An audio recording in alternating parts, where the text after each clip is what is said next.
Hello everyone, सभी को राधे राधे। आप सभी कैसे हैं? स्टडी कैसी चल रही है आपकी? तो हम लोग चलते हैं। हम लोग सितंबर की कंप्लीट कर लिए थे तब हिंदू पीआईबी नोट से। अब ये अक्टूबर मंथ की है। आप लोग प्लेलिस्ट देख सकते हैं। प्लेलिस्ट में सारी वीडियोस पड़ी हुई हैं सितंबर की, ठीक है। पार्ट 1 पार्ट 2 करके आप लोग देख सकते हैं। चलिए हम लोग अक्टूबर की कर लेते हैं। तो इसमें पहली न्यूज़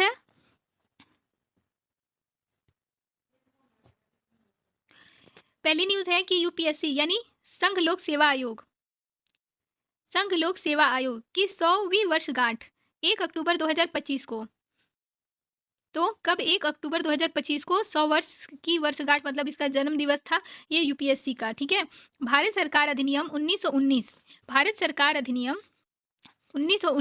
और ली कमीशन 1924 की सिफारिशों के आधार पर 1926 में लोक सेवा आयोग पब्लिक सर्विस कमीशन की स्थापना की गई थी। कब की गई थी? तो 1919 के अधिनियम से ली कमीशन की सिफारिश पर 1924 में मतलब ये ली कमीशन का गठन हुआ और इसी के सिफारिश पर 1926 में इस लोक सेवा आयोग पब्लिक सर्विस कमीशन की स्थापना की गई। दिया है इसमें कि 1937 में संघीय लोक सेवा आयोग यानी फेडरल पब्लिक सर्विस कमीशन के रूप में पुनर्गठित किया गया। 26 जनवरी 1950 को इसका नाम बदलकर संघ लोक सेवा आयोग यूपीएससी कर दिया गया। तो 1937 में संघीय लोक सेवा आयोग बना था, ठीक है, पुनर्गठित किया गया था 1937 में। और 1950 में यानी 26 जनवरी 1950 को जब हमारा गणतंत्र दिवस मनाते हैं ना, 26 जनवरी 1950 को संविधान लागू हुआ, तो उसी दिन इसका नाम बदलकर संघ लोक सेवा आयोग कर दिया गया। अब ये संवैधानिक निकाय है। यूपीएससी क्या है? संघ लोक सेवा आयोग एक संवैधानिक निकाय है। मोटो इसका सत्यमेव जयते है। मोटो क्या है? सत्यमेव जयते। केवल सत्य को ही विजय होती है, केवल सत्य की ही विजय होती है। अध्यक्ष इसके अजय कुमार जी हैं। और किस भाग में इसका उल्लेख किया गया है संविधान के?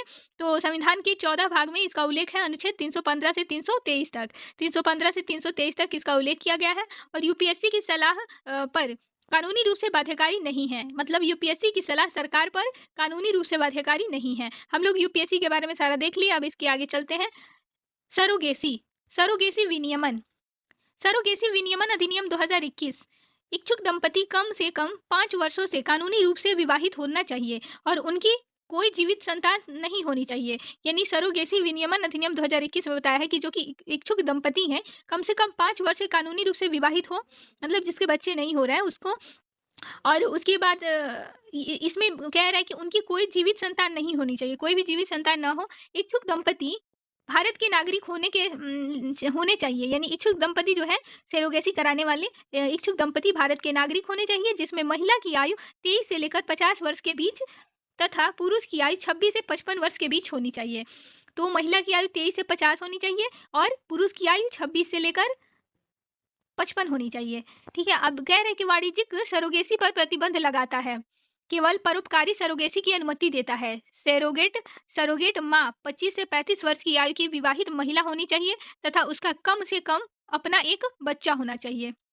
तो वाणिज्यिक सरोगेसी पर प्रतिबंध लगाता है ये अधिनियम और केवल परोपकारी सरोगेसी की अनुमति देता है। सरोगेट माता को 25 से 35 वर्ष की आयु की विवाहित महिला होनी चाहिए कह रहा है, और उसका कम से कम एक अपना बच्चा होना चाहिए।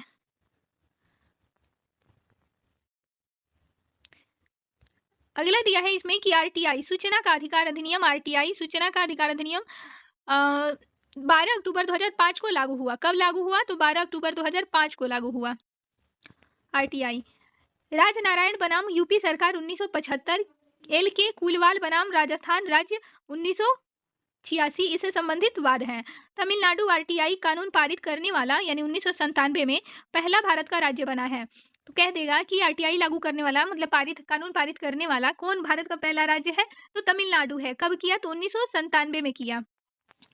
और दे रहा है इसमें कि कार्मिक लोक शिकायत एवं पेंशन मंत्रालय के अधीन है यह सूचना का अधिकार। और ये आरटीआई अधिनियम का विचार पूर्व प्रधानमंत्री वीपी सिंह ने 1990 में प्रस्तावित किया था और आधिकारिक रहस्य अधिनियम 1923 में। उसके बाद कह रहा है इसके बारे में थोड़ा सा देख लेते हैं कि केंद्रीय सूचना आयोग सेंट्रल इंफॉर्मेशन कमीशन एक स्वतंत्र निकाय है। यानी केंद्रीय सूचना आयोग एक स्वतंत्र निकाय है। 2005 के आरटीआई अधिनियम के तहत स्थापना हुई थी इसकी। केंद्रीय सूचना आयोग की स्थापना 2005 के आरटीआई अधिनियम के तहत स्थापना हुई और इसमें एक मुख्य चुनाव आयुक्त होते हैं और अन्य 10 आयुक्त शामिल हैं। भारत के राष्ट्रपति द्वारा इसकी नियुक्ति होती है मुख्य चुनाव आयुक्त की, और पुनर्नियुक्ति संभव नहीं है, इसकी पुनर्नियुक्ति नहीं होती है। तो इसके बारे में देख लेते हैं कि मुख्य चुनाव आयुक्त जो है इसके राष्ट्रपति द्वारा इसकी नियुक्ति होती है, पुनर्नियुक्ति नहीं होती है। आरटीआई 2005 के तहत स्थापना हुई इसकी, और सिविल न्यायालय जैसी शक्तियां इसको भी प्राप्त है, और यह एक स्वतंत्र निकाय है। नेक्स्ट, केंद्रीय सूचना आयोग। ठीक है, अगला देखते हैं। अगला दिया है सर क्रीक। सर क्रीक जो है गुजरात के कच्छ के रण में स्थित 96 किलोमीटर लंबी जल पट्टी है। भारत में गुजरात के कच्छ जिले और पाकिस्तान के सिंध प्रांत के मध्य प्राकृतिक सीमा का प्रतीक है। ये भी है कि सर क्रीक किसके बीच है, तो भारत के कच्छ जिला और पाकिस्तान का सिंध प्रांत, इन दोनों के मध्य में है। इसे बाण गंगा भी कहा जाता है सर क्रीक को। भारत और पाकिस्तान के बीच इस खाड़ी को लेकर विवाद है, और यह भारत और पाक दोनों के अनन्य आर्थिक क्षेत्रों के सीमांकन को सीधे प्रभावित करता है। और इसमें ये दिया है कि औपनिवेशिक काल के दौरान यह क्षेत्र बॉम्बे प्रेसिडेंसी सिंध, गुजरात, महाराष्ट्र का हिस्सा था। औपनिवेशिक काल में ये सिंध, महाराष्ट्र और गुजरात का हिस्सा था, इसलिए विवादित है भारत और पाकिस्तान के बीच। अगला कह रहा है कि इंडोनेशिया का निःशुल्क भोजन कार्यक्रम हजारों लोग बीमार पड़ने के बाद आलोचना का सामना कर रहा है। कौन सा इंडोनेशिया का निःशुल्क भोजन कार्यक्रम? सोमालिया जो है, सोमालिया में खाद्य असुरक्षा, यानी अच्छा ये थोड़ा सा बता दे रहे हैं कि जैसे ये इंडोनेशिया का जो निःशुल्क भोजन कार्यक्रम है, निःशुल्क है यानी रोज का रोज खाना बनाना निःशुल्क देना, तो वो इंसान कुछ भी यूज करने लगता है, तो उसमें लोकल प्रोडक्ट वगैरह यूज करते होंगे सब, तो इस वजह से मतलब लोग खा के बीमार हो गए, हजारों लोग बीमार हुए, इस वजह से आलोचना उसकी हो रही है। भोजन निःशुल्क है तो क्या है, लेकिन फिर भी हेल्थ के लिए अच्छा होना चाहिए, कुछ भी नहीं खिला देना चाहिए, तो इसलिए देखते हैं। अगला दिया है कि सोमालिया, यानी सोमालिया में खाद्य असुरक्षा, यानी संयुक्त राष्ट्र विकास कार्यक्रम यूएनडीपी का सदस्य है, और संयुक्त राष्ट्र की एक शाखा यानी विश्व खाद्य कार्यक्रम यानी वर्ल्ड फूड प्रोग्राम, विश्व खाद्य कार्यक्रम जो है संयुक्त राष्ट्र का एक शाखा है। स्थापना इसकी 1961 में हुई थी, और सतत विकास लक्ष्य 2 द्वारा निर्देशित भूखमरी को समाप्त करना इसका लक्ष्य रखा गया है, तो अच्छी बात है। और जो WFP है, WFP यानी वर्ल्ड फूड प्रोग्राम, ये हेड क्वार्टर इसका रोम में है, इटली रोम में है, और खाद्य संकट पर वैश्विक रिपोर्ट जारी करता है। ये संयुक्त राष्ट्र विकास कार्यक्रम का सदस्य भी है, ये यूएनडीपी का सदस्य। 2020 में नोबेल शांति पुरस्कार मिल चुका है इसको, विश्व खाद्य कार्यक्रम को 2020 में नोबेल पुरस्कार, शांति पुरस्कार मिला है। विश्व में भूखमरी उन्मूलन और खाद्य सुरक्षा को बढ़ावा देने से संबंधित भी है। अगला देखते हैं हम लोग अब कि भारत ऑस्ट्रेलिया संयुक्त रक्षा और सुरक्षा सहयोग घोषणा पत्र पर हस्ताक्षर करेंगे। भारत ऑस्ट्रेलिया संयुक्त रक्षा और सुरक्षा सहयोग घोषणा पत्र पर दोनों हस्ताक्षर करेंगे। पोलैंड नाटो ईंधन नेटवर्क में शामिल हो रहा है, जो पोलैंड है नाटो ईंधन में नेटवर्क में शामिल हो रहा है। और नाटो का हेड क्वार्टर कहाँ है, तो ब्रुसेल्स, बेल्जियम के ब्रुसेल्स में है, नाटो का हेड क्वार्टर है। और स्वीडन जो है नया सदस्य बना है, इसका 32वां सदस्य बना है, सदस्य देश मार्च 2024 को, यानी कि मार्च 2024 में नया सदस्य 32वां बना स्वीडन। और हेड क्वार्टर नाटो का कहाँ है, तो ब्रुसेल्स में है, यानी कि बेल्जियम के ब्रुसेल्स में है। उत्तरी अटलांटिक संधि संगठन है जो यूरोप और उत्तरी अमेरिका के 32 सदस्य देशों का एक राजनीतिक सैन्य संगठन है, और 32वां स्वीडन था। हम लोग 32वां देख लिए हैं कि स्वीडन है, ठीक है।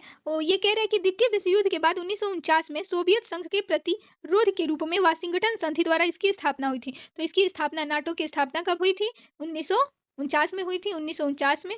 और इसका हेड क्वार्टर कहाँ है, ये दोनों इंपॉर्टेंट है, तो हेड क्वार्टर ब्रुसेल्स में है, बेल्जियम के ब्रुसेल्स में। अगला दिया है Interpol, operation Interpol, operation HAECHIVI। Interpol के नेतृत्व में एक साइबर अपराध ऑपरेशन है, और देख लेते हैं इंटरपोल के बारे में। इसकी इंटरपोल जो है ना, मुख्यालय इसका हेडक्वार्टर लियोन फ्रांस के लियोन में है। उसके बाद अध्यक्ष इसके अहमद नासर रईसी हैं, अहमद नासर रईसी। अभी अध्यक्ष देखे थे, यूपीएससी के अध्यक्ष कौन थे, अजय कुमार, अभी ऊपर पढ़ के आ रहे हैं, तो इसका भी अध्यक्ष याद करिए, इंटरपोल के अध्यक्ष है अहमद नासर रईसी। 1923 में वियना ऑस्ट्रिया में इसकी स्थापना हुई थी। इंटरपोल की स्थापना कहेगा पूछेगा तो कब इसकी स्थापना हुई थी, तो 1923 में वियना में हुई थी, ऑस्ट्रिया के वियना में हुई थी स्थापना 1923 में। अभी नाटो का हम लोग देखे हैं, नाटो का नाटो का स्थापना कब हुआ था? 1949 में। हेडक्वार्टर कहाँ है? बेल्जियम के ब्रुसेल्स में। ठीक है, आगे चलते हैं, ऐसे रिवीजन करते चलेंगे। उसके बाद कह रहे कि 1923 में वियना ऑस्ट्रिया में इसकी स्थापना हुई। 8 प्रकार के नोटिस जारी करता है ये, मोस्ट इंपॉर्टेंट, इंटरपोल जो है 8 प्रकार का। हम देखते हैं, ये अंतर्राष्ट्रीय आपराधिक पुलिस संगठन है। 196 सदस्य देश हैं इसमें। भारत 1949 में इसका सदस्य बना, यानी कि 1923 में इसकी स्थापना हुई और 1949 में भारत इसका सदस्य बना। तो भाषाएं इसमें कौन कौन सी है? तो अरबी है, अंग्रेजी है, फ्रेंच है, स्पेनिश है, अपनी हिंदी नहीं है। तो अरबी है, अंग्रेजी है, फ्रेंच है और स्पेनिश है। अब देखते हैं कि 8 जो नोटिस जारी करता है, कौन कौन सी नोटिस जारी करता है। तो पहला लाल, दूसरा पीला, नीला, हरा, नारंगी, बैगनी, काला, सिल्वर, इतना सब जारी करता है। तो देखते हैं पहले लाल। तो लाल वांछित अपराधियों के लिए जारी करता है नोटिस। पीला नोटिस लापता व्यक्तियों के लिए जारी करता है। नीला नोटिस जानकारी एकत्र करने के लिए। तो लाल वांछित अपराधियों के लिए, लापता व्यक्तियों के लिए पीला, नीला जानकारी एकत्र करने के लिए, हरा संभावित सार्वजनिक खतरों के बारे में, नारंगी सार्वजनिक खतरों के पैदा होने वाले व्यक्तियों या वस्तुओं के बारे में, और बैगनी बैगनी आपराधिक तरीकों के लिए, और काला जो है अज्ञात निकायों के लिए, और सिल्वर जो है आपराधिक संपत्तियों पर नजर रखने के लिए। आगे चलते हैं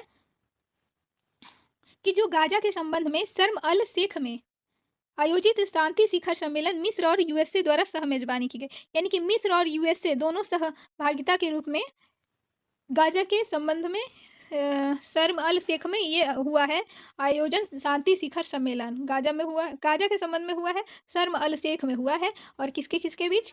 मेजबानी में मिस्र और यूएसए के बीच। आगे चलते हैं, तो यहाँ नेक्स्ट दिया है कि जो भारत है, 22वां भारत आसियान शिखर सम्मेलन कुआलालंपुर में हुआ है। कहाँ हुआ है? कुआलालंपुर में।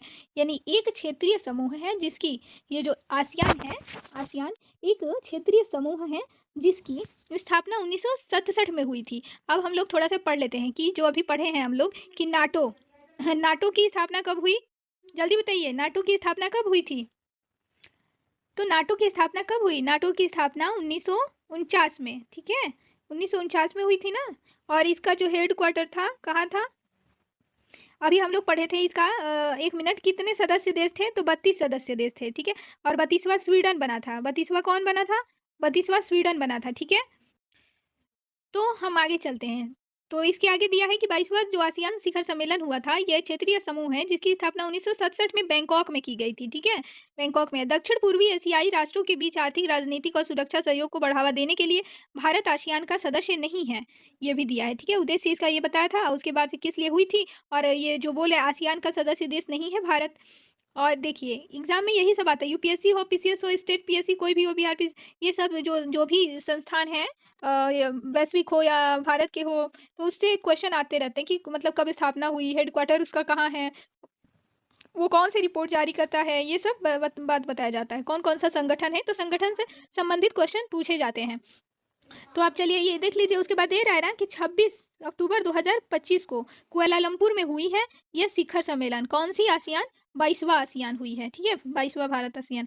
अब दे रहा है ना कि दक्षिण पूर्व एशियाई राष्ट्रों का संगठन है ये, और 11 सदस्य देश हैं इसमें। आसियान में पहले 5 थे, स्थापना के टाइम आसियान इसीलिए नाम पड़ा था, और उसके बाद अब 11 सदस्य देश हैं। कौन कौन से सदस्य देश हैं एक बार देख लेते हैं।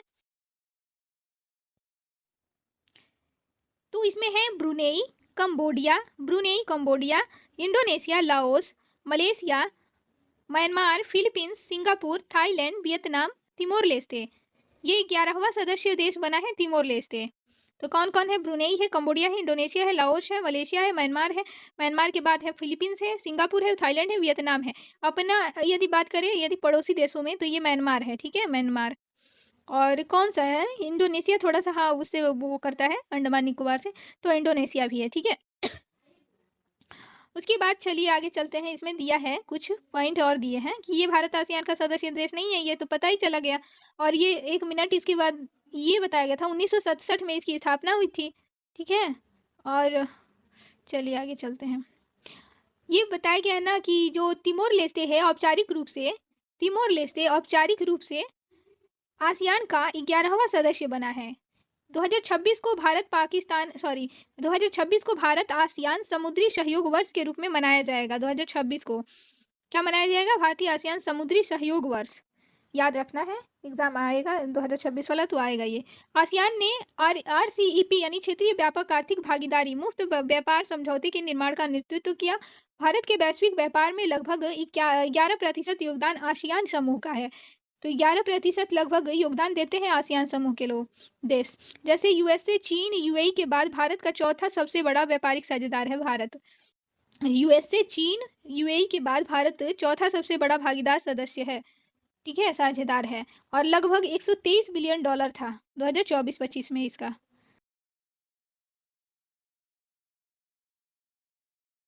हाँ, तो आगे बढ़ते हैं। दिया है FATF, वित्तीय कार्यवाही बल, कार्यबल। FATF यानी वित्तीय कार्यवाही कार्यबल यानी फाइनेंशियल एक्शन टास्क फोर्स स्वतंत्र अंतर सरकारी निकाय है जो धन शोधन और आतंकवादी वित्त पोषण के खिलाफ वैश्विक वित्तीय प्रणाली की रक्षा के लिए नीतियों का विकास और प्रचार करता है, ठीक है। और भारत 2010 में सदस्य बना था। इसका हेडक्वार्टर जो है पेरिस, फ्रांस के पेरिस में है। और ये जो स्थापना हुई थी 1989 में पेरिस में हुई थी स्थापना इसकी। G7 द्वारा धन शोधन से निपटने के लिए भी की गई थी इसका स्थापना 1989 में। उसके बाद G7 द्वारा धन शोधन से निपटने के लिए की गई थी, हाँ ये वाली, ये 1989 में इसकी स्थापना पेरिस में की गई थी। उसके बाद 2001 के बाद इसका कार्यक्षेत्र बढ़ाते हुए आतंकवादी वित्त पोषण का मुकाबला करना भी शामिल कर दिया गया, बंद नहीं किया गया, जबकि वो और भी उसमें डीप मतलब कार्य होने लगा आतंकवादियों को दूर करने के लिए, भगाने के लिए, खत्म करने के लिए। अब यहाँ विचार विमर्श इसमें देखिए तो दे रहा है कि भारत 2010 में सदस्य बना है इसका। तो पूछ देगा कि Bharat financial action task force का जो है भारत कौन सा सदस्य बना, मतलब कब सदस्य बना, तो 2010 में सदस्य बना। इसका हेडक्वार्टर जो है फ्रांस के पेरिस में, पढ़े भी थे कि पेरिस में इसकी स्थापना 1989 में हुई थी, ठीक है। तो उसके बाद सदस्य देश कितने हैं, तो 39 सदस्य देश हैं इसमें, 39 सदस्य देश हैं। अब हम लोग थोड़ा पढ़ते हैं ब्लैक लिस्ट के बारे में। 3 देश हैं ब्लैक लिस्ट में, वो देश जो आतंकवाद के वित्त पोषण और धन शोधन गतिविधियों को बढ़ावा देते हैं। तो 3 देश कौन कौन से हैं, सिर्फ 3 देश, तो उत्तर कोरिया है, ईरान है, म्यांमार है, जो कि आतंकवाद के वित्त पोषण, धन शोधन गतिविधियों को बढ़ावा देते हैं। सबसे पहले उत्तर कोरिया है, दूसरा ईरान है, तीसरा म्यांमार है। उत्तर कोरिया, ईरान, म्यांमार, याद करिए 2-2 बार कि उत्तर कोरिया है, ईरान है, उसके बाद से म्यांमार है, ठीक है। आगे चलते हैं। ग्रे लिस्ट, ये तो ब्लैक लिस्ट पढ़े थे। अब ग्रे लिस्ट में कौन है, वो देश जो जिनको आतंकवाद के वित्त पोषण और धन शोधन के लिए सुरक्षित पनाहगाह माना जाता है, उसको कहते हैं ग्रे सूची, ग्रे लिस्ट। अगला दिया है, अब हम लोग पढ़ते हैं कि केंद्र ने गैर सरकारी संगठनों को FCRA की समाप्ति से 4 महीने पहले नवीकरणीय कराने के लिए निर्देश दिए हैं, ठीक है। अब NGUS के बारे में बात हो रही है। तो ये जो देखते हैं कि FCRA जो है ये क्या है, तो विदेशी अंशदान विनियमन अधिनियम है FCRA। और ये गृह मंत्रालय के अधिकार क्षेत्र में आता है, गृह मंत्रालय, होम मिनिस्ट्री के अंतर्गत आता है। 1976 में पारित किया गया था, 2010 में इसमें व्यापक संशोधन किया गया। तो 1976 में पारित हुआ, 2010 में इसको संशोधित किया गया। विदेशी धन प्राप्त करने के लिए NGOs का इस अधिनियम के अंतर्गत पंजीकरण कराना अनिवार्य है, NGOs की। उसके बाद दिया है ये कि एशियाई विकास बैंक ADB ने वित्त वर्ष 2026 के लिए भारत के पूर्वानुमान को 6.7% से कम करके 6.6% कर दिया है। यानी कि ग्रोथ रेट, जो कि वित्त वर्ष वाला ग्रोथ पूर्वानुमान क्या कर दिया है विकास बैंक ने,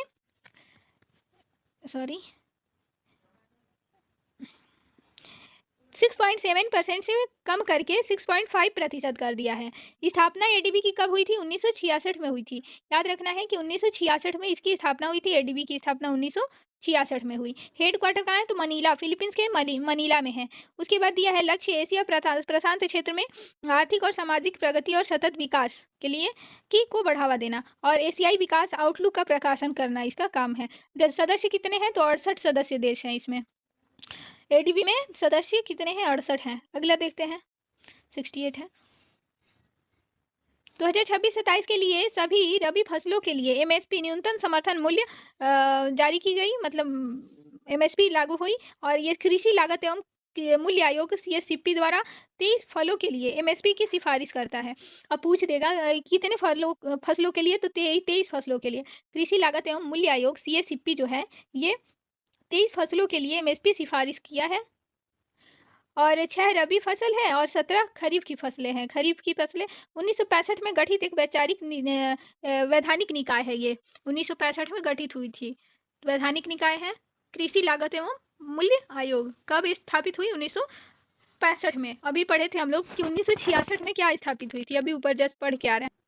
अभी हम लोग पढ़ के आ रहे हैं ना कि एडीबी की स्थापना कब हुई थी? 1966 में, और ये 1965 में हुई है। उसकी हेडक्वार्टर जो है मनीला, फिलीपींस में मनीला है, ठीक है, एडीबी की। और ये जो दिया है 1965 में इसका गठित हुआ था ये। अब अगला दिया है इसी में कि आर्थिक मामलों की कैबिनेट समिति सीसीईए प्रधानमंत्री द्वारा अध्यक्षता की गई। सीएसीपी की सिफारिशों के आधार पर एमएसपी के स्तर पर अंतिम निर्णय लेती है कौन? आर्थिक मामलों की कैबिनेट समिति लेती है। और किसके द्वारा चलाया जाता है? अध्यक्षता की जाती है तो प्रधानमंत्री डायरेक्ट करते हैं। और 25 फसलों के लिए एमएसपी यानी सीएसीपी की सिफारिश पर तो 23 सीएसीपी की सिफारिश रहती है, और प्लस तोरिया या छिलका रहित नारियल के लिए 25 हो गए। सीईसीसीईए द्वारा एमएसपी घोषणा की जाती है। तो सीएसीपी 23 फसलों को करती है सिफारिश कि मतलब उसका एमएसपी जारी हो, और ये तोरिया और छिलका रहित नारियल भी इसमें ऐड कर दीजिए। 25 टोटल हो जाएंगे जो कि आर्थिक मामलों की कैबिनेट समिति एमएसपी जारी करती है। अगला दिया है इसमें कि एनपीएस दिवस 2025 1 अक्टूबर को मनाया जाता है। थीम है समावेशी पेंशन नवीन समाधान भारत में सेवानिवृत्ति सुरक्षा को दृढ़ करना। यानी कि पेरडा द्वारा वार्षिक अभियान है। और पेंशन निधि विनियामक विकास प्राधिकरण, पेंशन निधि विनियामक विकास प्राधिकरण पेरडा की मतलब फुल फॉर्म है पेंशन निधि विनियामक और विकास प्राधिकरण।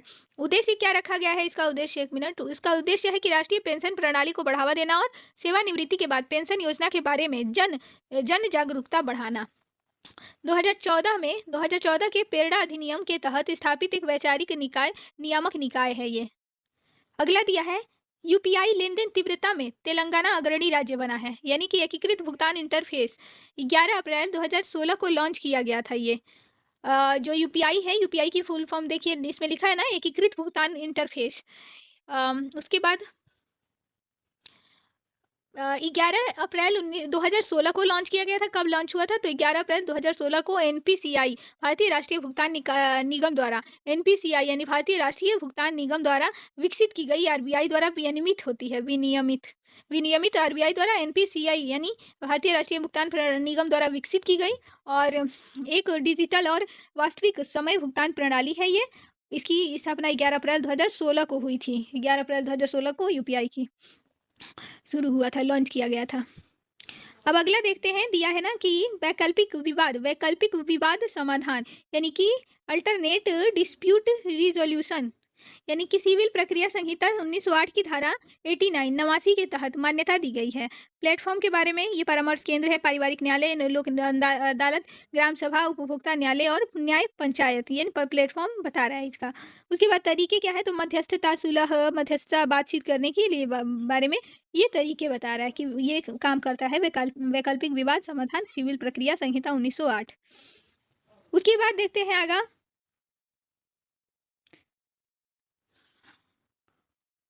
हेलो,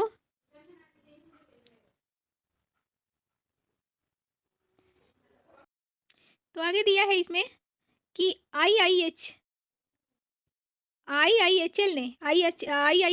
ने स्टर्लिंग बैंक में 100% यानी 100% हिस्सेदारी का अधिग्रहण कर लिया है। इंडसाइंड इंटरनेशनल होल्डिंग्स लिमिटेड, इसका फुल फॉर्म है आईआईएचएल का, ठीक है, आईआईएचएल का। विश्व बैंक ने वित्त वर्ष 2026 में भारत की वृद्धि दर बढ़ाकर कितना कर दी है? अभी आरबीआई वाला पढ़े थे ना हम लोग, आरबीआई वाला पढ़े थे जिसमें बताया था 6.5, जो कि 6.7 से घटा के 6.5 कर दिया है। अब ये वित्त वर्ष में ये 26 में बता रहा है विश्व बैंक की इसकी भारत की वृद्धि दर जो रहेगी 6.5% रहेगी, यही बताया है। आगे चलते हैं कि खुदरा मुद्रास्फीति सितंबर में 8 साल के निम्न स्तर 1.54% पर पहुंच गई है। रेशियो इन्फ्लेशन जो है रिटेल इन्फ्लेशन मुद्रास्फीति जो होती है, और सितंबर में 8 साल के निम्न स्तर 1.54% पर पहुंच गई है। उपभोक्ता मूल्य सूचकांक सीपीआई के अनुसार ये बताया गया है। अगला देखते हैं, कृष्णा नदी के बारे में देखते हैं। कि कृष्णा नदी जो है ना पश्चिमी घाट से निकलकर 4 राज्यों से होकर बहती है। महाराष्ट्र के महाबलेश्वर से निकलती है, ठीक है। पश्चिमी घाट के महाराष्ट्र के महाबलेश्वर से निकलती है ये कृष्णा नदी। और इसकी सहायक नदी कौन कौन सी है? कोयना है, पंचगंगा है, मूसी है, दूधगंगा भी है ना, दूधगंगा भी है, देखिए नीचे दिया। कोयना है, पंचगंगा है, मूसी है, भीमा है और घाटप्रभा, मालप्रभा, दूधगंगा। पंचगंगा के साथ दूधगंगा याद कर लेते हैं। और घाटप्रभा, मालप्रभा एक साथ, और कोयना, मूसी एक साथ, और भीमा जो है ना सबसे बड़ी बाएं तट की सहायक नदी है। और तुंगभद्रा दाएं तट की सबसे बड़ी सहायक नदी है। और महाराष्ट्र, तेलंगाना, आंध्र प्रदेश, कर्नाटक 4 राज्य होकर गुजरती है। कौन कौन से राज्य? तो महाराष्ट्र, तेलंगाना, आंध्र प्रदेश, कर्नाटक को होकर गुजरती है कृष्णा नदी। पृथ्वी पठार में पूर्व की ओर बहने वाली दूसरी सबसे बड़ी नदी है। ये पूर्व की बहने वाली दूसरी सबसे बड़ी नदी है। और ये बांध अलमाटी, श्री सैलम, नागार्जुन सागर बांध कृष्णा नदी पर है। श्री सैलम भी कृष्णा नदी पर है। सब स्टैटिक जी के क्वेश्चन पूछ चुका है। अलमाटी भी कृष्णा नदी पर है और श्री सैलम, नागार्जुन सागर, प्रकाशम भी वहीं पे है। जैसे हम लोग पढ़े थे अभी, जैसे क्या पढ़ रहे हैं इसमें कि पूर्व की ओर बहती है, यानी बंगाल की खाड़ी की साइड बहती है। जैसे कि अब ये हो गया अपना भारत, प्यारा भारत अपना, ठीक है। तो यहाँ पे क्या हो गया? ये श्रीलंका। और यहाँ पे बंगाल की खाड़ी, BOB, ठीक है, बंगाल की खाड़ी। तो इस साइड से बहती है, बंगाल की खाड़ी में गिरती है इस साइड से, ना कि पश्चिम घाट से, ठीक है। अब चलते हैं आगे।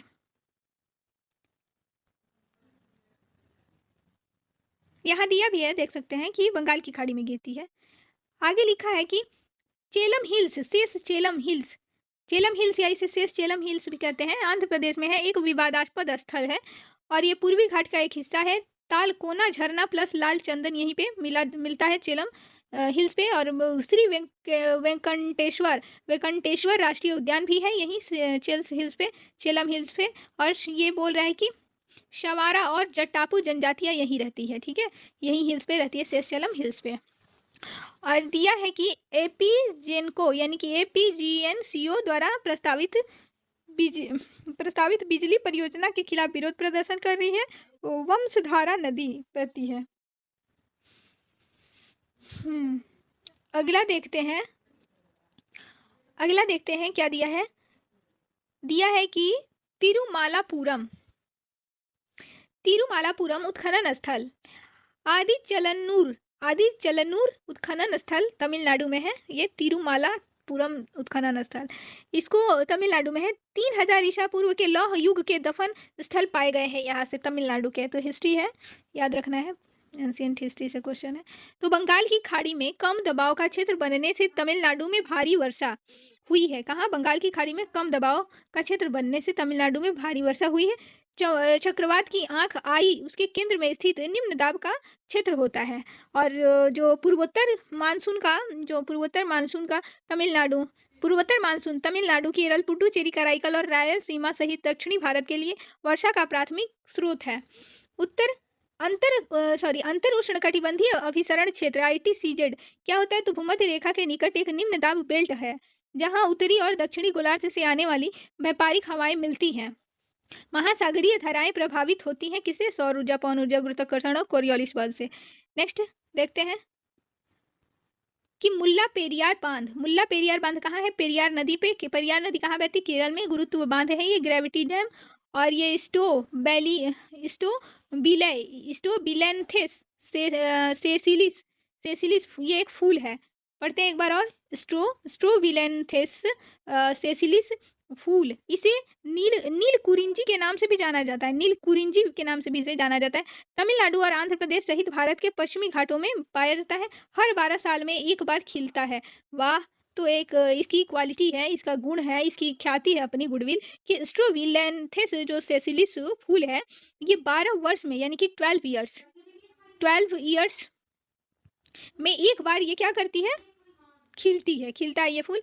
आगे चलते हैं हम लोग कि नब्या, थोड़ा पहल देख लिया जाए। नब्या पहल युवा किशोरियों के लिए व्यावसायिक प्रशिक्षण के माध्यम से आकांक्षाओं का पोषण है नब्या।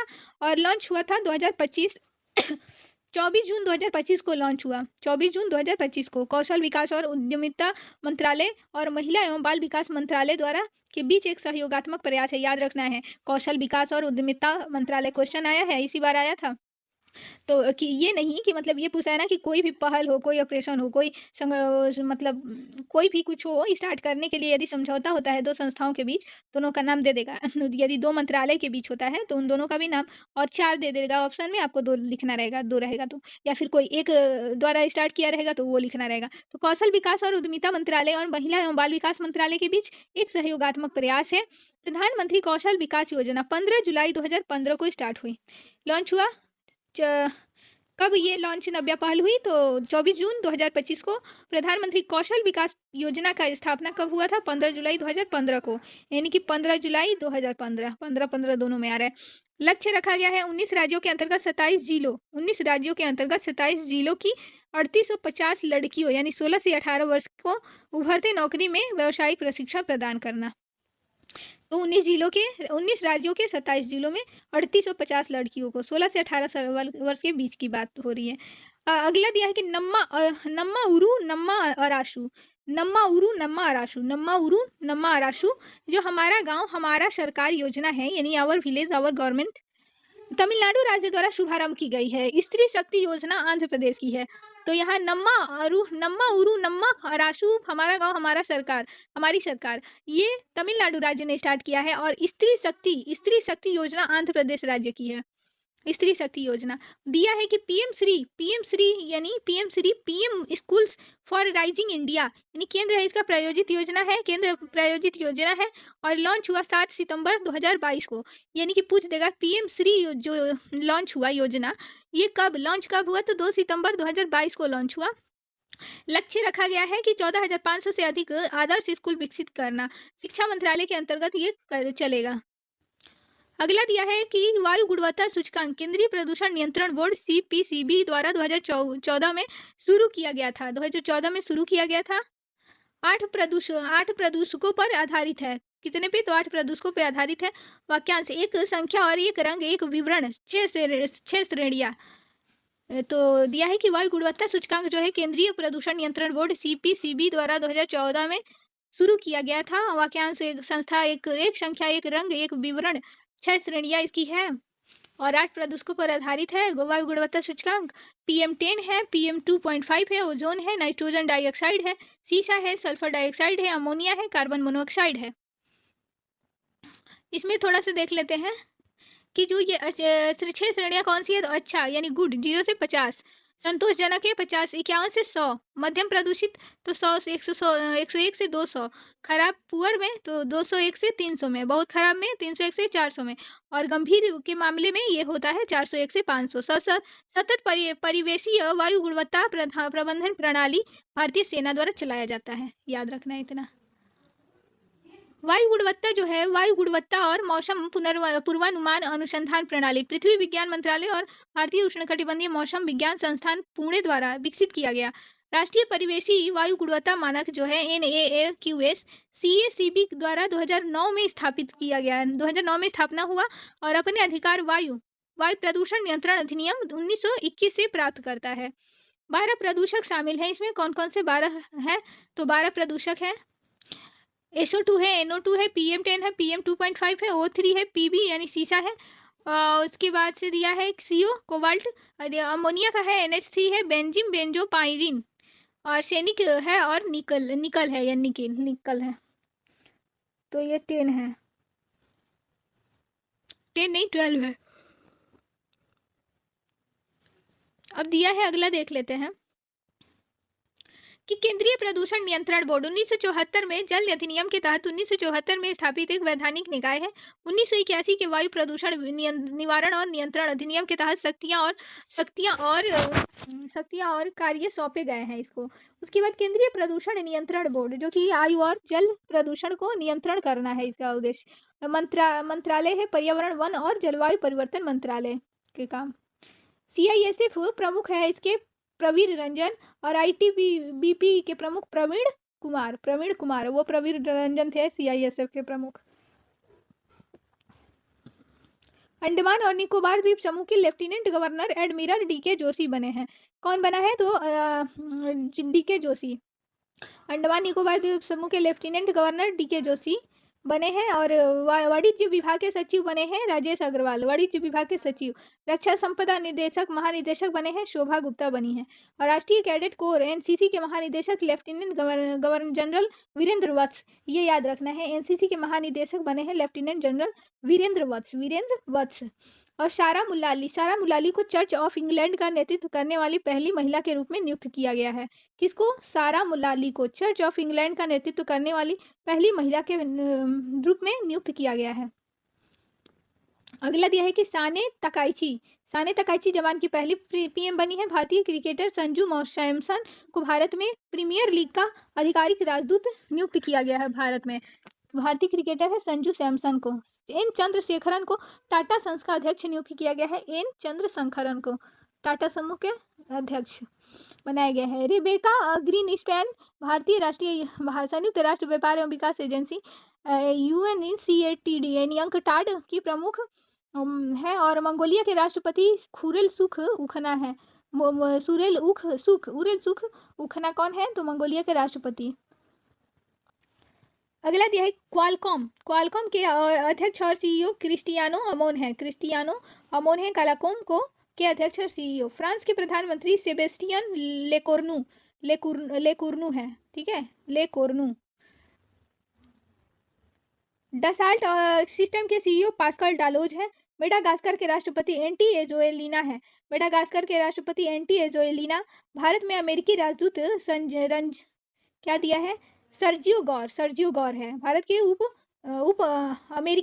भारत में अमेरिकी राजदूत सर्जियो गौर है। अमेरिका में भारत के राजदूत विनय मोहन क्वात्रा। तारा वेणु को एटलियर एक्सप्रेशंस का कार्यवाही निदेशक ED नियुक्त किया गया है। नागालैंड के मुख्यमंत्री नेफ्यू रियो नागा पीयूष फ्रंट। नागालैंड के मुख्यमंत्री बने हैं नेफ्यू रियो। और टीवीएस समूह के चेयरमैन वेणु श्रीनिवासन को टाटा ट्रस्ट ने आजीविका ट्रस्टी के रूप में नियुक्त किया है। अगला है कि मेडागास्कर के राष्ट्रपति कर्नल माइकल रेंड्रियनीरीना सैन्य अधिग्रहण के बाद बनी है। मेडागास्कर के राष्ट्रपति कौन? Colonel Michael Randrianirina. अगला है श्रीलंका के प्रधानमंत्री हरिनी अमारा शुईबा बनी है।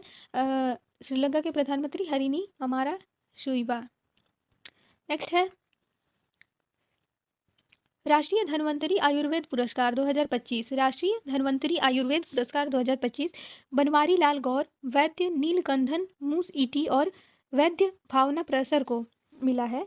और किसको? तो बनवारी लाल गौर को, वैद्य नीलकंठन मूस ईटी को, उसके बाद वैद्य भावना प्रसर को, बनवारी नीलकंठन और भावना तीनों को।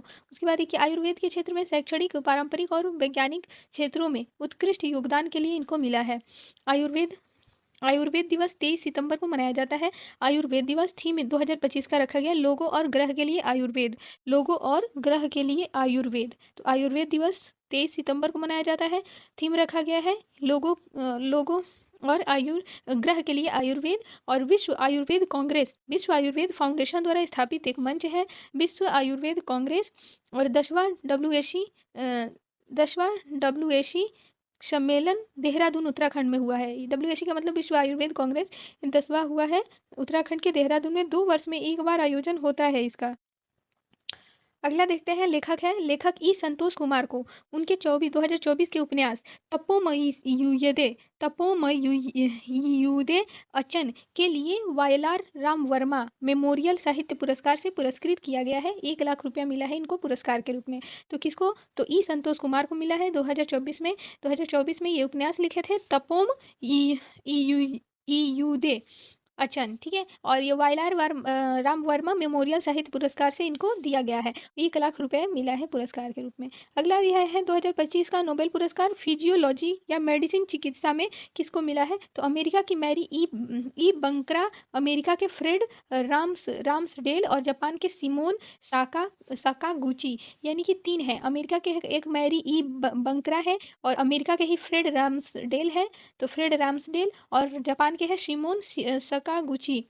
नाम मेन याद रखते हैं, मैरी राम्सडेल और सिमोन, इन तीनों को मिला है। सिमोन है जापान के, बस दोनों अमेरिका के। यह पुरस्कार उनकी पेरिफेरल पेरिफेरल इम्यून टॉलरेंस से जुड़ी खोजों के लिए दिया गया है, किसमें? फिजियोलॉजी या मेडिसिन के क्षेत्र में, यानी मेडिसिन चिकित्सा के क्षेत्र में उनको मिला है, इन तीनों को। अगला देखते हैं कौन सा पुरस्कार, 2025 का नोबेल पुरस्कार फिजियोलॉजी वाला। नेक्स्ट है काजीरंगा राष्ट्रीय उद्यान एवं बाघ अभ्यारण्य के निदेशक सोमाली घोष। ये काजीरंगा राष्ट्रीय उद्यान और बाघ अभ्यारण्य के निदेशक हैं सोमाली घोष। राष्ट्रीय उद्यान और संरक्षित क्षेत्र स्थिरता के नवाचार के लिए अंतर्राष्ट्रीय पुरस्कार प्राप्त करने वाली पहला भारतीय महिला बनी है सोमाली घोष। तो ये सोमाली घोष जो है राष्ट्रीय उद्यान और संरक्षित क्षेत्र स्थिरता में नवाचार के अंतर्राष्ट्रीय पुरस्कार प्राप्त की है और पहली भारतीय बनी है। इक्वाडोर के रोके साइमन शेविला के साथ मिला इनको। इक्वाडोर के रोके साइमन उनको भी मिला है। इक्वाडोर के हैं जो रोके साइमन सेविला इनके साथ ही सोमाली घोष को भी मिला है। केंटन आर मिलर पुरस्कार है केंटन आर मिलर पुरस्कार विश्व संरक्षित क्षेत्र आयोग द्वारा दिया जाता है और IUCN के 6 तकनीकी आयोगों में से एक है ये। तो पुरस्कार का नाम है केंटन आर मिलर पुरस्कार। किसको मिला है? सोमाली घोष को मिला है, हमारे भारत से, मतलब पहली महिला है सोमाली घोष, इनको मिला है। और इक्वाडोर के जो रोके साइमन है शेविला, इनके साथ ही इनको मिला है। अगला चलते हैं नोबेल पुरस्कार प्रतिवर्ष 6 क्षेत्रों में प्रदान किया जाता है। 1901 में अल्फ्रेड नोबेल डायनामाइट के आविष्कारक थे। ये अल्फ्रेड मतलब डायनामाइट के आविष्कार के रूप में ही इनको नोबेल मिला पहली बार। अल्फ्रेड नोबेल को 1901 में मिला। और चिकित्सा, भौतिकी, रसायन विज्ञान, साहित्य और शांति और आर्थिक विज्ञान के क्षेत्र में दिया जाता है। 6 क्षेत्रों में दिया जाता है। तो कौन सा? चिकित्सा हो गया, भौतिकी हो गया, रसायन हो गया, साहित्य हो गया, शांति हो गया और आर्थिक विज्ञान के लिए 1968 में शुरुआत की गई थी। नोबेल की शुरुआत की गई थी 1968 में। ये मतलब 6 क्षेत्रों में देना शुरुआत हुआ था। नोबेल पुरस्कार 1901 में देखिए तो अल्फ्रेड नोबेल को मिला, डायनामाइट के आविष्कारक थे, द्वारा स्थापना की गई थी, मतलब इनके द्वारा ही स्थापना की गई थी। अगला दिया है मरणोपरांत नहीं दिया जा सकता। नोबेल पुरस्कार एक बात है कि मरणोपरांत नहीं दिया जा सकता। ओस्लो नॉर्वे में प्रदान किया जाता है। ये कहाँ दिया जाता है? तो नॉर्वे के ओस्लो में प्रदान किया जाता है। नोबेल दिया जाता है नॉर्वे के ओस्लो में। और इतना पढ़ लिए हम लोग। 1968 में शुरुआत हुई और ये सबसे कम उम्र की नोबेल पुरस्कार विजेता है मलाला यूसुफजई। मलाला यूसुफजई 17 वर्ष की उम्र में ये शांति पुरस्कार इनको मिला है, सबसे कम उम्र में।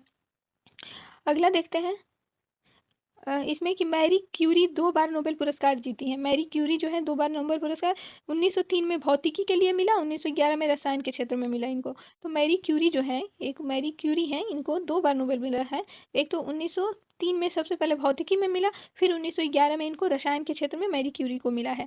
और दिया है कि सबसे अधिक उम्र की नोबेल पुरस्कार विजेता कौन है? तो जॉन बी गुइडिनफ है। 97 वर्ष की उम्र में रसायन विज्ञान के क्षेत्र में इनको मिला है। यानी कि सबसे कम उम्र में मलाला यूसुफजई और ये जो सबसे अधिक उम्र में जॉन बी गुइडिनफ, इनको 97 वर्ष की उम्र में और 17 वर्ष की उम्र में मलाला यूसुफजई को। चलिए आगे चलते हैं। दिया है कि नोबेल पुरस्कार लेने से इनकार करने वाले इंसान कौन है? तो नोबेल पुरस्कार लेने से इनकार करने वाले जीन पॉल सार्त्र और लेडुक थो। ये पहले भारतीय, पहले एशियाई, पहले गैर यूरोपीय रविंद्रनाथ टैगोर 1913 में साहित्य के क्षेत्र में इनको मिला है। यानी कि हमारे भारत से बात करें तो भारत में सबसे पहले भारतीय किसको मिला है? रविंद्रनाथ टैगोर को। पहले भारतीय भी है, पहले एशियाई भी है और पहले गैर यूरोपीय भी है। इन्हीं को मिला है। रविंद्रनाथ टैगोर को 1913 में मिला। यानी कि मैरी को 1903 में मिला था और 1911 में मिला था। 1911 में फिर 2 साल बाद, मतलब जो 1913 में हुआ, 1913 में, तो इनको रविंद्रनाथ टैगोर को मिला। ठीक है, हम लोग ये कर लिए। इधर अभी पढ़े थे कुछ ओस्लो नॉर्वे में दिया जाता है, ये याद रखना है। उसके बाद इसमें दिया है ना पूरा जीके, स्टैटिक जीके भी डाल दिया है।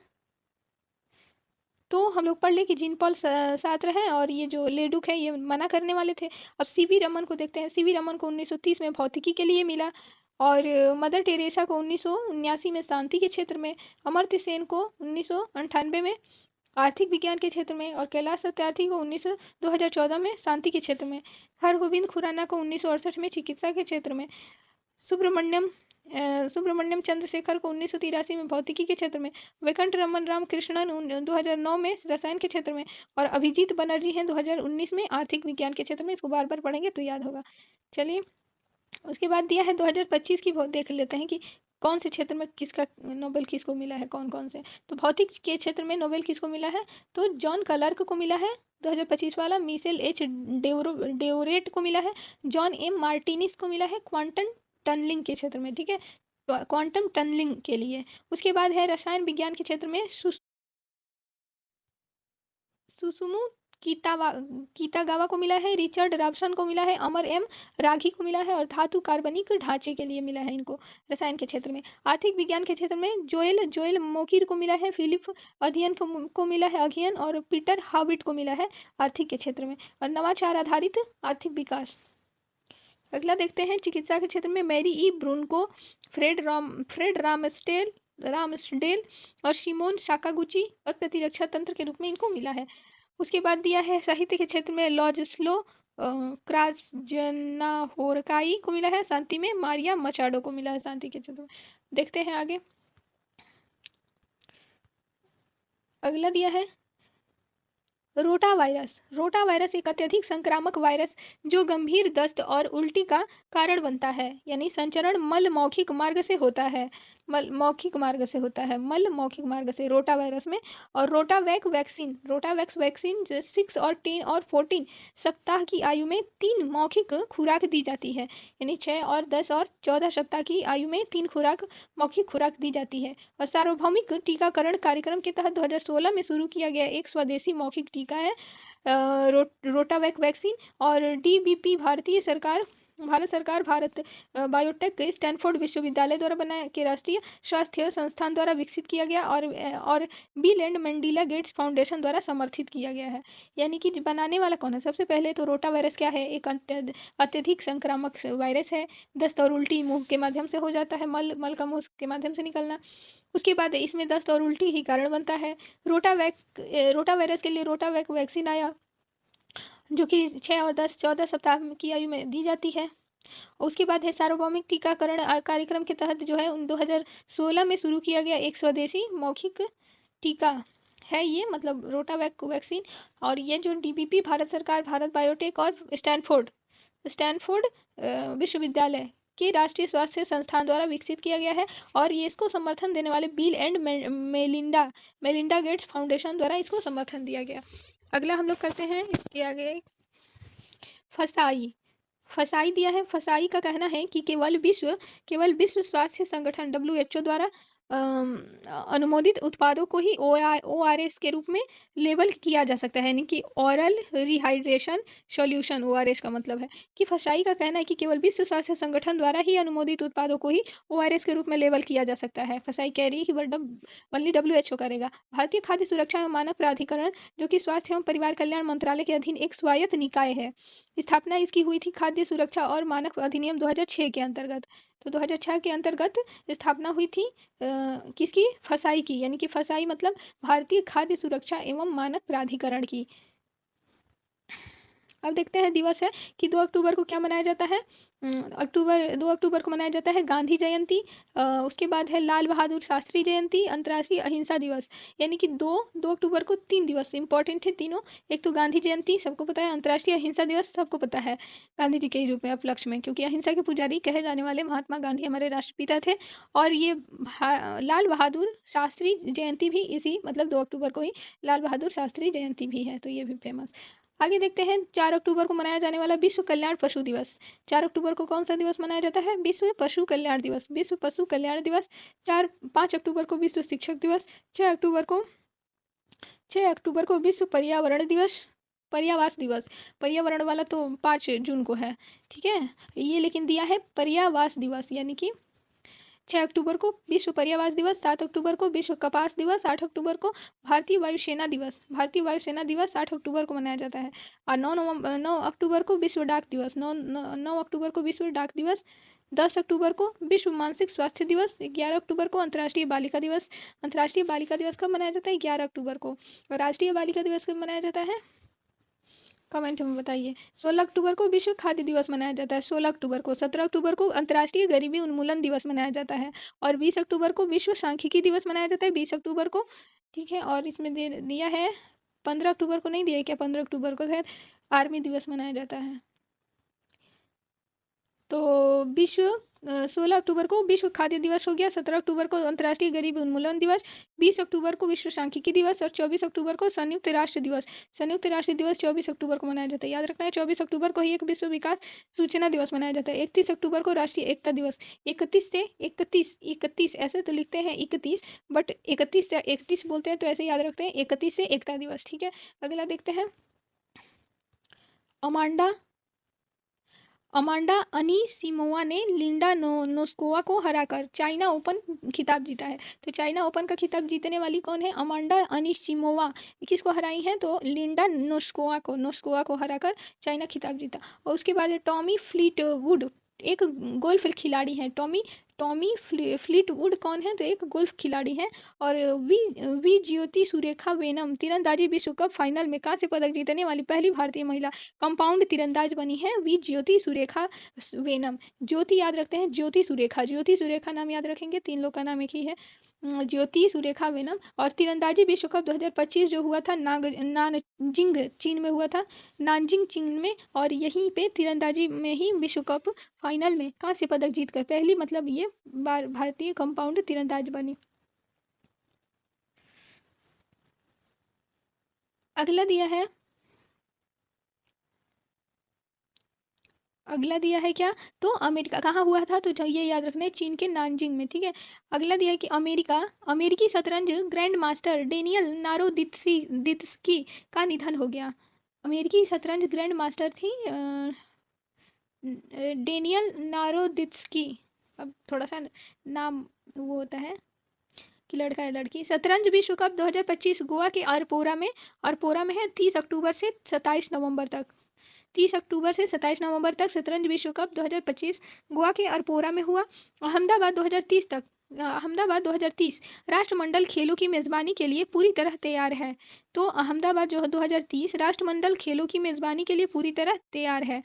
अगला दिया है कथकली जो है 17वीं शताब्दी में त्रावणकोर केरल में उदय हुआ था, नाट्यशास्त्र पर आधारित है। कथकली जो है नाट्यशास्त्र पर आधारित है। और कहाँ जो मतलब कथकली जो है नाट्यशास्त्र पर आधारित है। 17वीं शताब्दी में त्रावणकोर केरल में उदय हुआ था कथकली, इसीलिए वहीं का मतलब नृत्य है। नृत्य संगीत भाव भंगिमा और नाटक के तत्वों को जोड़ता है। ये प्रमुख वाद्य यंत्र चेंडा मद्दलम चिंगिला इलंतालम, सब वैसा ही नाम है, तो केरल का ही देखिए। तो चेंडा मद्दलम चिंगिला इलंतालम। प्रसिद्ध कवि इसमें है वलथ थोल। उसके बाद है नारायण मेनन और मनकुलम मुकुंद राजा। एक बार और पढ़ते हैं इसको कि वलथ थोल, नारायण मेनन और मनकुलम मुकुंद राजा इसके प्रसिद्ध कवि हैं। केरल कलामंडलम स्थापित करने की पहल। अब अगला दिया है आरएसएस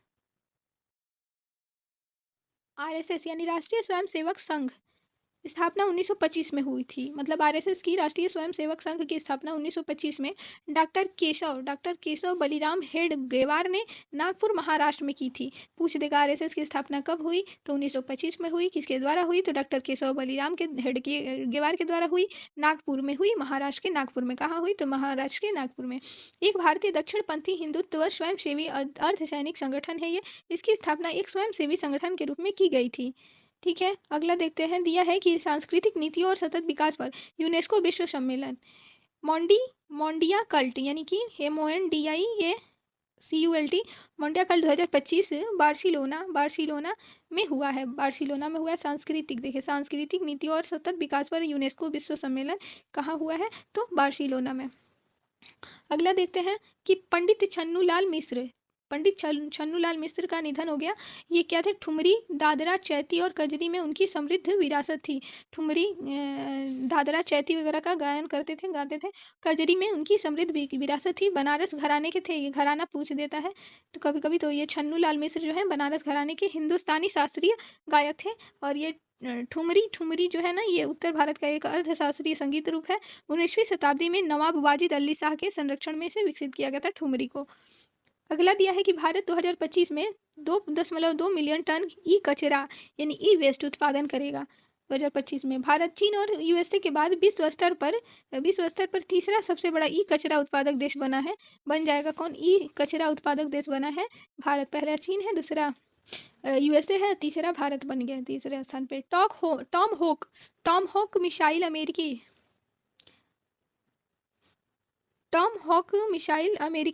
है। कुबुकी रेगिस्तान चीन में है। कुबुकी रेगिस्तान कहाँ है? चीन में। काजीरंगा में एक हाथी के बच्चे का नाम संगीतकार जुबिन गर्ग के नाम पर मायाबीनी रखा गया है। तो काजीरंगा में एक हाथी के बच्चे का नाम क्या रखा गया है? जुबिन गर्ग के नाम पर। जुबिन गर्ग ये सिंगर हैं, संगीतकार हैं, जुबिन नौटियाल जो बोलते हैं। जुबिन गर्ग के नाम पर मायाबिम्मी रखा गया है, मायाबिम्मी। उसके बाद दिया है अगला कि टेस्ला के सीईओ एलन मस्क किसके? टेस्ला के सीईओ कौन है? एलन मस्क के लगभग $500 बिलियन की निवल संपत्ति हासिल करने वाले पहले व्यक्ति बन गए हैं। $500 बिलियन की निवल संपत्ति हासिल करने वाले पहले व्यक्ति कौन बने हैं? एलन मस्क, टेस्ला के सीईओ है। उसके बाद दिया है बन्नी महोत्सव आंध्र प्रदेश में आयोजित एक पारंपरिक लाठी लड़ाई का आयोजन है। ये बन्नी महोत्सव कहाँ पे, ऐसे पूछ देगा कि ये महोत्सव कहाँ का है, तो बन्नी महोत्सव आंध्र प्रदेश का। और हर साल दशहरा उत्सव की रात को मनाया जाता है। हर साल कब मनाया जाता है? दशहरा उत्सव की रात को मनाया जाता है। और दिया है प्रोजेक्ट स्वास्तिक बीआरओ यानी सीमा सड़क संगठन की एक परियोजना है। 1960 में स्थापित की गई, रक्षा मंत्रालय के अधीन वैधानिक निकाय है। तो हम लोग 1960 का पढ़े थे। प्रोजेक्ट सिंधु जल समझौता भी हुआ था 1960 में, ऐसे याद रखते हैं। तो उसी दिन ये प्रोजेक्ट स्वास्तिक का बीआरओ सीमा सड़क संगठन द्वारा भी स्थापित किया गया। इसको सीमा सड़क संगठन की स्थापना भी 1960 में हुई। और रक्षा मंत्रालय के अधीन वैधानिक निकाय है। ये किसके अधीन है? तो रक्षा मंत्रालय के अधीन है। और प्रोजेक्ट स्वास्तिक जो है सिक्किम में 65 वर्षों की सेवा, लचीलापन और इंजीनियरिंग उत्कृष्टता का प्रतीक है। तो सिक्किम में प्रोजेक्ट स्वास्तिक, सिक्किम से स्वास्तिक, से सिक्किम। और सीमा सड़क संगठन की एक परियोजना 1960 में से ही सब आ रहा है। स्वास्तिक, सिक्किम, सड़क, सीमा सड़क, से 60 स्थापना हुई। और एक बात याद रखना है, रक्षा मंत्रालय, डिफेंस मिनिस्ट्री, इसी के अधीन एक वैधानिक निकाय है। अगला है बरोट समुदाय। तो बरोट समुदाय गुजरात, राजस्थान में कोल इंडिया ने महत्वपूर्ण खनिजों की खोज के लिए CMDC छत्तीसगढ़ खनिज विकास निगम के साथ समझौते पर हस्ताक्षर किए। ब्रिटिश लेखिका जिल्ली कूपर का 88 वर्ष की आयु में निधन हो गया। ब्रिटिश लेखिका थी जिल्ली कूपर, इनका 88 वर्ष की आयु में निधन हो गया। 4 राज्यों में बहु ट्रैकिंग रेल परियोजनाओं को मंजूरी मिली है। महाराष्ट्र, मध्य प्रदेश, गुजरात और छत्तीसगढ़ में। कहाँ 4 राज्यों में बहु ट्रैकिंग रेल परियोजनाओं को मंजूरी मिली है? तो एक महाराष्ट्र है, मध्य प्रदेश है, गुजरात है, छत्तीसगढ़ है। 18 जिलों में 894 किलोमीटर कवर करेगी। 18 जिलों में कितने कवर करेगी? 18 जिलों में 894 किलोमीटर कवर करेगी। कुल लागत 24,634 करोड़ है। इसकी कुल लागत कितनी है? तो 24,634 करोड़। चमगादड़ यानी बैट्स एकमात्र स्तनधारी प्राणी है जो सच्ची निरंतर उड़ान भरने में सक्षम है। तो जो चमगादड़ है, बैट्स, ये एकमात्र स्तनधारी प्राणी है जो सच्ची निरंतर उड़ान भरने में सक्षम है। 4 राज्य में महाराष्ट्र, मध्य प्रदेश, गुजरात है, छत्तीसगढ़ में। यहीं पे 18 जिलों में 894 किलोमीटर कवर करेगी। अगला चलते हैं।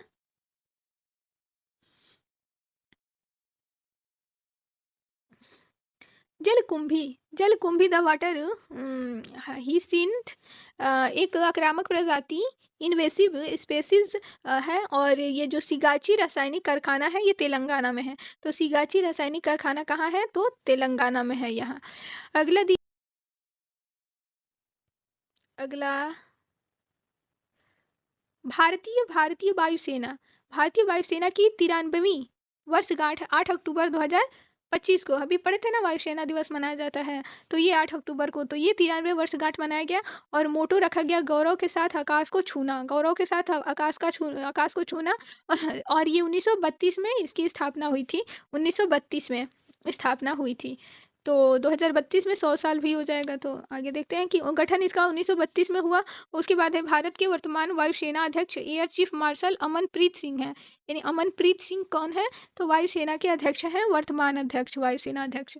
IAF की कमान पश्चिमी अ, पश्चिमी दिल्ली मुख्यालय है इसका, हेडक्वार्टर पूर्वी शिलांग है, मध्य दक्षिणी में प्रयागराज तिरुवनंतपुरम है, और दक्षिणी पश्चिमी में गांधीनगर है, प्रशिक्षण में बेंगलुरु है, और रख रखाव में नागपुर है। इतना IAF यानी कि वायुसेना, भारतीय वायुसेना का कमान है यहाँ तक। आगे देखते हैं कर्नाटक के मलिक।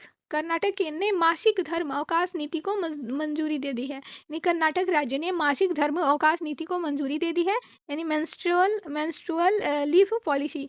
अब दिया है कि पापा जॉन्स है अमेरिकी पिज्जा ब्रांड पहला आउटलेट बेंगलुरु में जारी की है, यानी कि पहला आउटलेट है बेंगलुरु में, ये अमेरिकी पिज्जा ब्रांड पापा जॉन्स ने स्टार्ट की। शावलकोट जल विद्युत परियोजना, ये जम्मू कश्मीर के रामबन में चिनाब नदी पर है।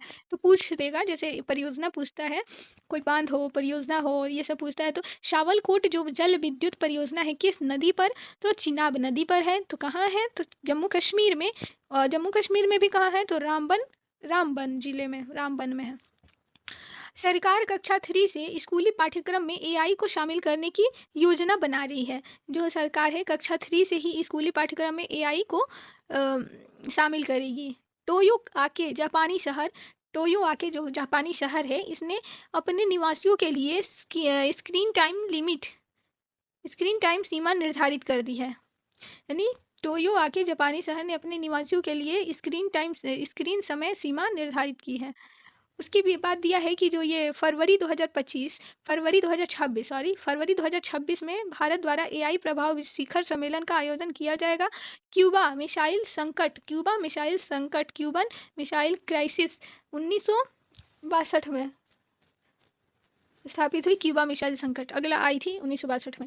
उसके बाद अगला दिया है भारतीय डाक अमेरिकी के लिए डाक सेवाएं फिर से शुरू कर रहा है। भारतीय डाक अमेरिका के लिए डाक सेवाएं फिर से शुरू कर रहा है। भारत मंगोलिया के सीमा सुरक्षा बल को प्रशिक्षण देगा। जो भारत है मंगोलिया के सीमा सुरक्षा बल को प्रशिक्षण देगा। अयोध्या में 7वां NSG यानी नेशनल सिक्योरिटी गार्ड हब स्थापित करने की योजना बनाया जा रहा है। कौन सी, तो अयोध्या में 7वां NSG यानी नेशनल सिक्योरिटी गार्ड। तो 6 कहाँ है NSG नेशनल सिक्योरिटी गार्ड, तो 6 है। पहला है मुंबई में, दूसरा चेन्नई, तीसरा कोलकाता, हैदराबाद, अहमदाबाद, जम्मू में स्थित है। अब 7वां हो जाएगा अयोध्या, अपने यूपी के अयोध्या में। तो कहाँ था, मुंबई था, चेन्नई था, कोलकाता था, हैदराबाद था, अहमदाबाद था, जम्मू था। तो ये जो 6 है, और 7वां कहाँ है, सॉरी, जो 7वां NSG है नेशनल सिक्योरिटी गार्ड हब, ये अयोध्या में, ठीक है, स्थापित किया जा रहा है। उसके बाद दिया है विशाखापत्तनम आंध्र प्रदेश में गूगल का AI हब, ठीक है। अमेरिका के बाहर गूगल का सबसे बड़ा AI हब है। कहाँ पे, तो अमेरिका के बाहर सबसे बड़ा गूगल का हब है। तो कहाँ, अपने भारत के आंध्र प्रदेश के विशाखापत्तनम में गूगल का AI हब है।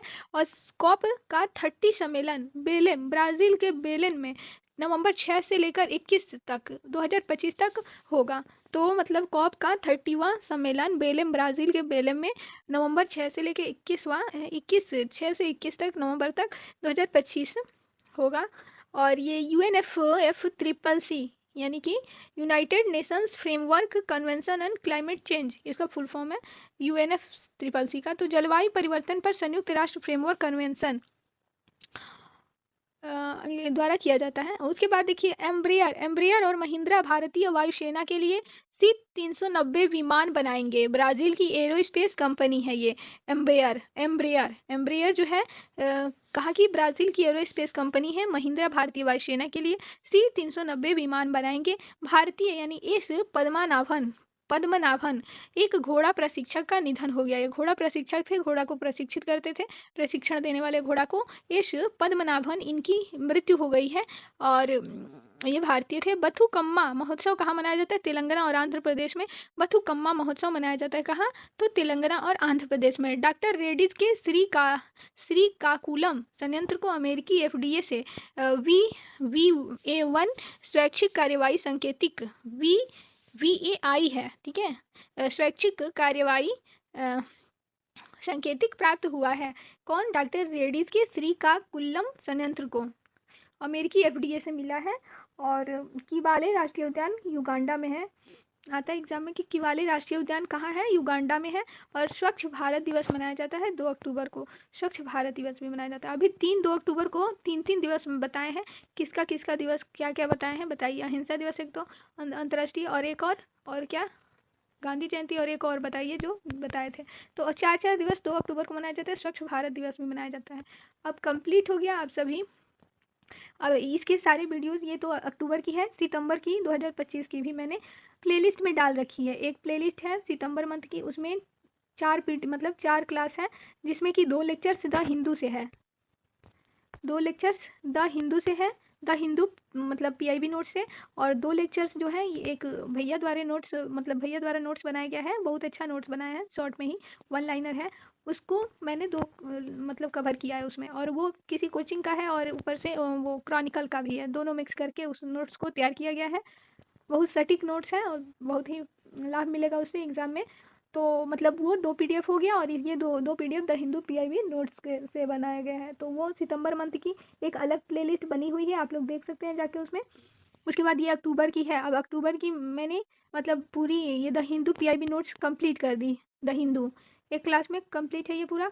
और दूसरा अब भैया वाला ही नोट्स स्टार्ट करेंगे, तो आप उसको पढ़ के देखिएगा। बहुत अच्छा अच्छा फैक्ट है उसमें, करेंट अफेयर्स के जो इम्पोर्टेंट है एग्ज़ाम के रिलेवेंट से सही है, उसी को इंक्लूड किया गया है उसमें बस। ठीक है, चलिए सभी को राधे राधे। कैसी लगी क्लास आप सभी कमेंट में ज़रूर बताइएगा। ठीक है, बाय बाय, टेक केयर।